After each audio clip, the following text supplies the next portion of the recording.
ఈ యుద్ధంలో పేదలు ఒకవైపున ఉంటే పెత్తందారులు మరోవైపున ఉన్నారు.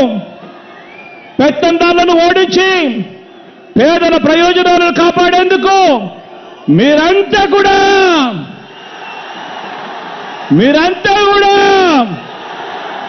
సిద్ధమేనా అని అడుగుతా ఉన్నాను.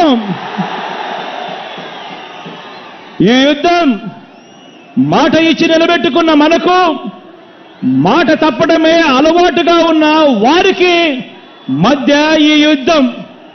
ఇది విశ్వసనీయతకు వంచనకు మధ్య జరుగుతా ఉన్న యుద్ధం. ఈ యుద్ధంలో వంచకుల్ని వెన్నుపోటుదారులను ఓడించేందుకు మీరంతా కూడా సిద్ధమేనా అడుగుతా ఉన్నాను.